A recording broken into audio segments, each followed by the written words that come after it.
আসসালামু আলাইকুম গাইস, কে কোথা থেকে দেখছেন, কেমন আছেন? আলহামদুলিল্লাহ, আমিও ভালো আছি। আজকে একটা মজাদার রেসিপি শেয়ার করতে যাচ্ছি, সেটা হচ্ছে ডিমের কোরমা। এটা কিন্তু ছোট থেকে বড় সবারই কিন্তু একটা পছন্দের খাবার।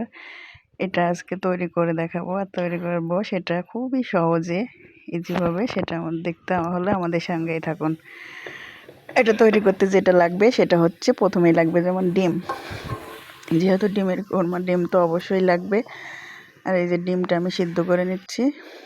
আর সিদ্ধ করা হয়ে গেলে আমাদের সাথে যা যা লাগবে সেগুলো হচ্ছে, টক দই লাগবে, পেঁয়াজ কুচি, এই যে আদা কুচি, সব কিছু আমি কুচি করে রেখে দিয়েছি। এই যে বাদাম বাটা, আমি এখানে কাঠবাদাম নিয়েছি, আপনারা চাইলে কাজু বাদামও দিতে পারেন। আর এই যে আমি ডিমগুলোকে ভালোভাবে সেদ্ধ করে ছুলে নিয়েছি, এই যে দেখতে পাচ্ছেন। আর এই ডিমগুলো দিয়ে আমি একটা মজাদার রেসিপি বানাবো এখন। আপনারাও বাসায় বানিয়ে খাবেন, অবশ্যই মজা লাগবে। তার আগে একটা কথা শেয়ার করি, আপনারা যদি ইউটিউব থেকে দেখে থাকেন অবশ্যই আমার চ্যানেলটাকে সাবস্ক্রাইব করে দেবেন। আর যদি ফেসবুক পেজ থেকে দেখে থাকেন অবশ্যই লাইক ফলো দিয়ে দেখা শুরু করবেন। আর এই যে আমি ডিমগুলোকে কিন্তু এভাবে এই যে কাঁটা চামচের সাহায্যে একটু ছিদ্র করে নিয়েছি, যাতে এইগুলো ভিতরে ঢুকে মশলাগুলো। আর এই যে পেঁয়াজের বেরেস্তাটা আমি করে নিয়েছি। তারপর আমি ডিমগুলোকে ভেজে নেব। যে কোনো মেহমান আসলে আপনি কিন্তু বাসায় এই রান্নাটা করে দিতে পারেন খুবই সহজে, আর মেহমান কিন্তু আর আপনার রান্নার প্রশংসা করবে। আমি যেভাবে রান্না করছি এভাবে করে খাওয়াবেন। এই যে সবগুলো ডিম আমি কাঁটা চামচের সাহায্যে এভাবে সিদ্ধ করে নিচ্ছি। এই সিদ্ধ করা হয়ে গেলে এগুলোকে আমি হালকা ভেজে নেব। মিডিয়াম ভাজবেন, যাতে বেশি ভাজা না হয়, তাহলে উপরের লেয়ারটা কিন্তু একটু শক্ত হয়ে যাবে। এই যে আমারটা একটু হালকা মোটামুটি ভাজা হয়েছে, এর থেকেও একটু কম ভাজবেন। তারপর আমি এখানে এই যে একটু তেল দিয়ে নিচ্ছি। আমার ডিমগুলো ভাজা শেষ, এবার একটু তেল দিয়ে দিব।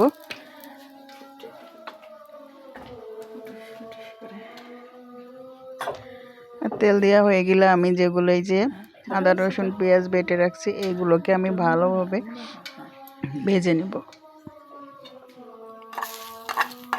এই যে আমার মশলাটা আমি দিয়ে দিচ্ছি, এটাকে আমি এখন ভালোভাবে ভেজে নেব। এই যে আমার তেলটা গরম হয়ে গেছে, এখন আমি মশলাগুলো দিয়ে দিব। আর মশলাটা দিয়ে তারপরে আমি দেখাচ্ছি কি কি দিব।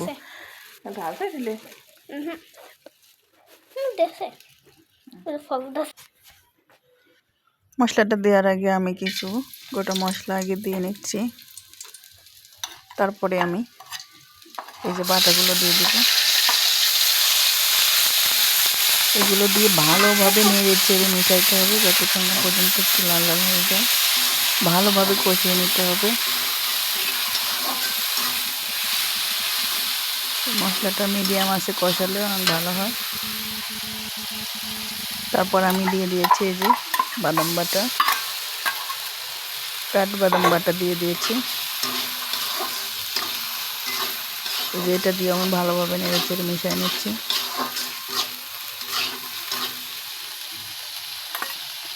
তারপর আমি এখানে অ্যাড করে দিব টক দই। সবগুলো উপকরণ ভালোভাবে নেড়ে চেড়ে মেশাচ্ছি।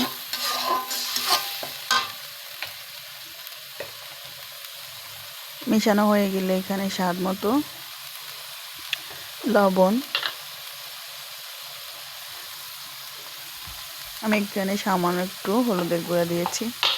আপনারা চাইলে হলুদটা স্কিপ করতে পারেন, আমি একটু ভালো কালার আসার জন্য এটা দিয়েছি।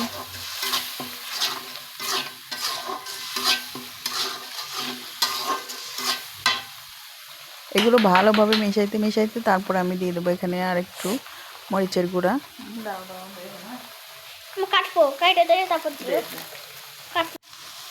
মরিচের গুঁড়াটাকে আমি অ্যাড করে দিলাম। আপনারা যত পরিমাণ ঝাল খান এটা দিবেন।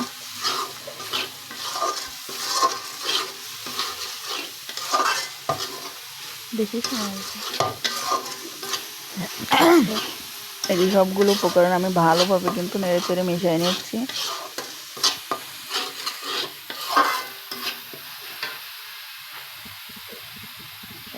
মিশানো হয়ে গেলে এর মধ্যে আমি দিয়ে দিব ডিম। ডিমগুলো দিয়ে একটু ভালোভাবে নেড়ে চেড়ে মিশিয়ে নেব।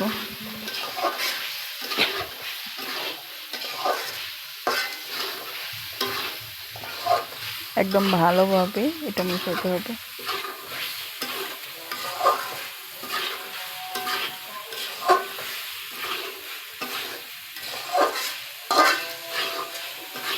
এই যে দেখুন আমি কিছুক্ষণ নেড়ে চেড়ে মিশিয়ে নিয়েছি।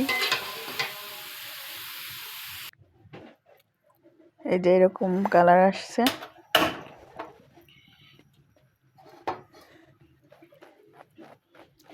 এর মধ্যে আমি অ্যাড করে দিচ্ছি জাল করে রাখা দুধ।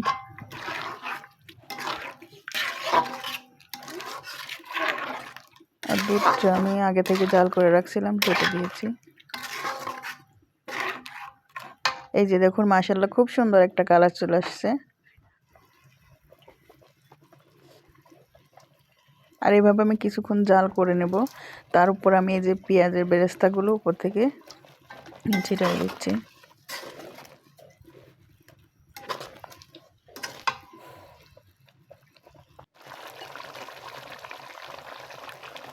আর দিয়ে দিব আমি 1 চামচ পরিমাণে ঘি। ঘিটা দিলে এটার ফ্লেভার আরও বেড়ে যাবে।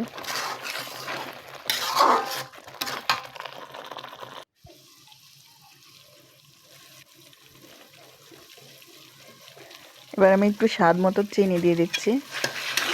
আপনারা যে যেমন পারেন একটু চিনি দিবেন, তাহলে একটু ঝাল মিষ্টি একটু ব্রানির যেরকম একটা সুগ্রান টেস্ট আসে ওইরকম কিন্তু একটা টেস্ট চলে আসবে। আর আমি একটা মাখা মাখা একটা ঝোল রেখেছি। এই যে আমি একটু ঢাকনা দিয়ে ঢেকে দিলাম। এটা কিছুক্ষণ পর পর নেড়ে দিতে হবে, না হলে কিন্তু লাগা লাগা হয়ে যাবে।